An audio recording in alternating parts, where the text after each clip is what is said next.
Mari kita berdoa. Bapa Surgawi, Bapa yang kami sembah dalam nama anak-Mu Tuhan Yesus, terima kasih untuk napas kehidupan yang baru yang Tuhan berikan kepada kami. Sebelum kami mulai aktivitas kami mau disapa dengan kebenaran firman Tuhan. Dalam nama Yesus kami berdoa. Amin.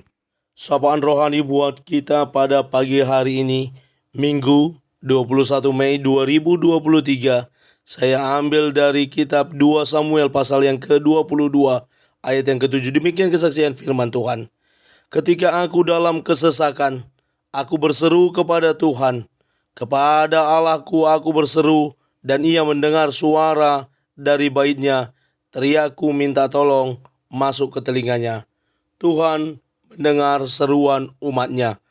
Ibu, bapak, saudara terkasih dalam nama Tuhan kita Yesus, ketika berada dalam suatu situasi yang histeris, suatu hal yang menakutkan, mengejutkan, refleks yang paling pasti dari seorang wanita adalah berteriak, kaget, minta tolong. Itu refleks tubuh dari seorang wanita menanggapi situasi yang dilihat, menanggapi situasi yang dirasakan, menanggapi situasi yang dia hadapi. Situasi seperti ini juga yang saya kira dihadapi oleh Raja Daud.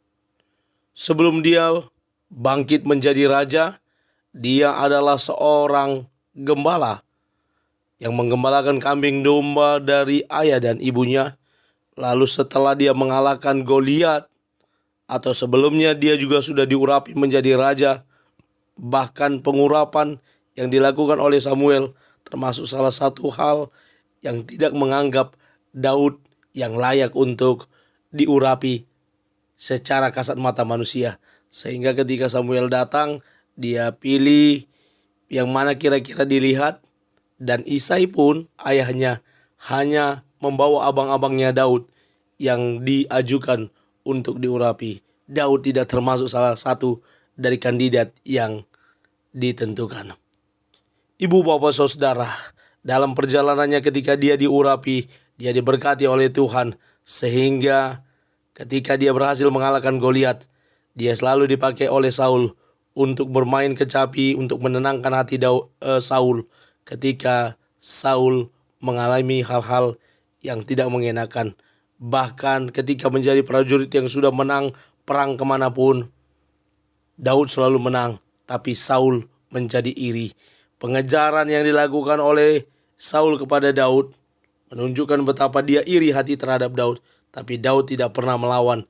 Dia hanya berseru kepada Tuhan. Sebagaimana dalam nats renungan ini dia katakan, dia berseru kepada Tuhan dalam saat kesesakan. Dan seruan itu naik dan sampai kepada Tuhan. Tuhan mendengarkan dan menjawabnya.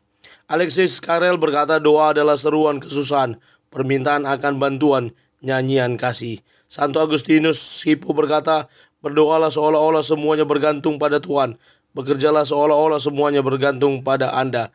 Mari terus berdoa, berseru kepada Tuhan sampai doa kita dijawab oleh Tuhan. Amin. Kita bersatu dalam doa. Terima kasih Bapa untuk firman-Mu.